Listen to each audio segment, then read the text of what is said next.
Secara keseluruhan, hasil olah cerita mantra masyarakat Sunda kuno jadi film ini memuaskan saya. Apa yang ingin disampaikan sineas bisa saya terima. Meski cerita berceceran, dialog kurang, akting yang biasa, tapi gambarnya bagus dan efek visual saya kasih jempol.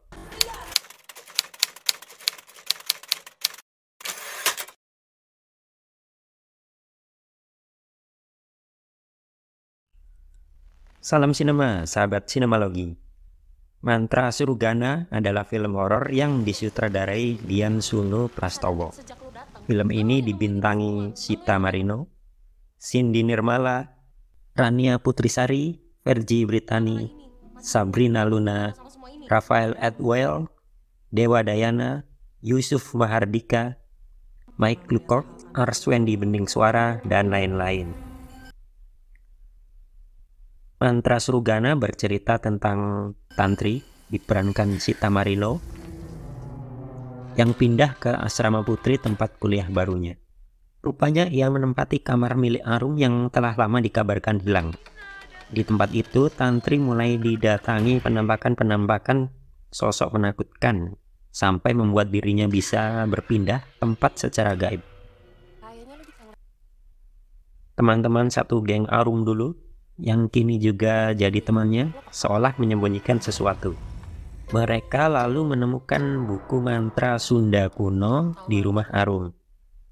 Nekat melakukan ritual membaca mantra, tak disangka mereka membangkitkan iblis mengerikan yang mulai memakan korban. Misteri pun terkuak, diiringi banyak kejadian tragis. Kalian bisa membantu kami dengan klik tombol Super Thanks di bawah video. Kami akan sangat berterima kasih atas berapapun nominal saweran yang kami terima. Setelah saya cek, rupanya saya sudah menonton hampir semua film karya sutradara Dian Sunu Prastowo. Memang semuanya film yang langsung tayang di platform streaming di era pandemi kemarin. Kebanyakan saya kasih rating setengah atau 1 bintang karena memang separah itu sih. Seolah-olah film-film yang dibuatnya hanya untuk memenuhi kuota sebagai katalog di layanan streaming. Jadi bisa dibilang Mantra Surugana ini film besar dia yang pertama. Dan saya cukup puas dengan hasilnya. Di film-film dia terdahulu ada yang visualnya cantik dan puitis. Gaya visual Dian Sunu pun makin berkembang setelah lebih dari 10 film. Film Mantra Surugana ini gambar-gambarnya bagus dan cantik. Dian Sunu paham betul bagaimana membuat komposisi dan framing. Itu menjadi keunggulannya. Bahasa visualnya kaya dan aspek teknis sudah dikuasai dengan baik. Kelemahan film ini masih hal yang paling dasar, yaitu skenario. Dialognya kering. Beberapa adegan tipikal remaja teriak ketika sedang mendapat teror. Lumayan banyak juga adegan yang berlama-lama pada satu shot. Seolah pemainnya gak tahu lagi harus ngapain setelah berdialog. Ceritanya sendiri berceceran gitu, kadang tidak jelas sebab akibatnya dan asal-muasalnya. Salah satu yang bikin bertanya-tanya adalah mitologi buku mantra itu sendiri. Dian Sunu banyak mengumbar adegan berdarah-darah yang sebenarnya cukup oke. Di awal film ada beberapa jumpscare standar pengenalan makhluk halusnya. Saya sih yang tidak mudah kaget, cuma menghela nafas saja. Iblis yang dimunculkan cukup seram penampakannya. Mirip Gollum di film Lord of the Rings, tapi versi nenek-nenek. Secara umum, efek visualnya juga memuaskan. Kalau lihat trailernya di layar HP atau monitor merasa bagus, pas dilihat di layar lebar bioskop juga tidak mengecewakan. Seramnya dapat, mencekam juga dapat. Yang mengejutkan, film ini banyak adegan close up wajah aktornya. Ini cukup berani menurut saya, karena harus dibarengi kekuatan akting pemain. Bintang utama Sita Marino adalah adik Putri Marino. Maka sepanjang film saya selalu berpikir dia adalah Putri Marino versi light.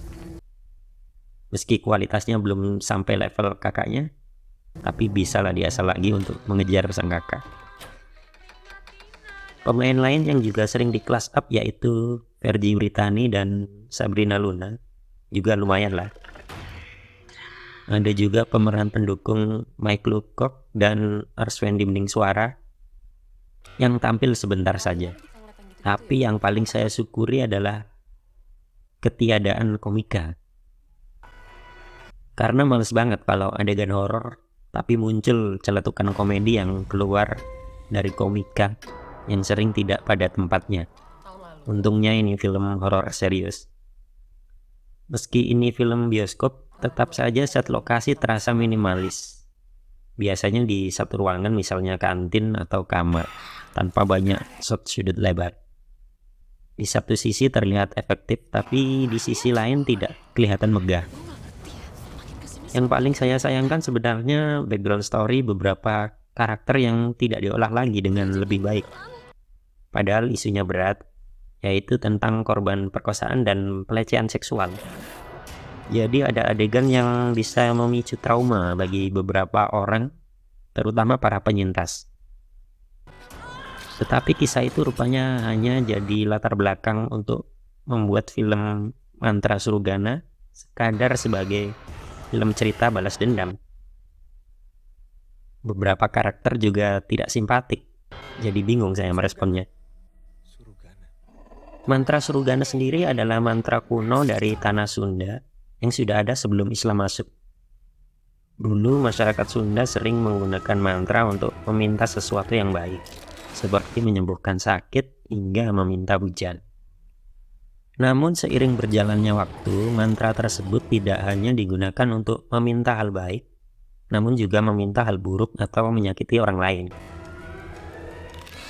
Kalau untuk menyakiti orang lain ada tuh nama iblisnya, yaitu Surugana. Dari nama inilah film ini diangkat dengan perubahan nama menjadi Surugana.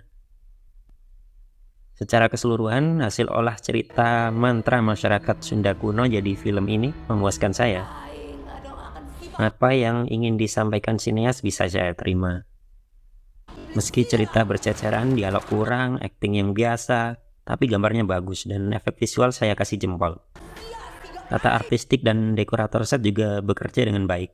Ada perintilan kecil dan detail yang diperhatikan juga, misalnya bekas luka habis ritual yang dikasih Hansa Plus, top lah pokoknya. Kerja kamera dan sinematografi adalah keunggulan utama film ini. Kalau ada kemungkinan dibikin sequel, semoga jangkauan kisahnya lebih luas dan lebih megah sih. Secara khusus saya juga suka lokasinya. Terasa adem Tatar Sunda karena rimbun banyak pohon. Jadi penasaran lokasi syutingnya di mana. Demikian video reaksi dari film Mantra Surugana yang tayang di bioskop. Silakan like, komen, dan subscribe kanal ini. Cek juga akun-akun media sosial Sinemalogi. Jangan lupa bersinema dahulu, berbahagia kemudian.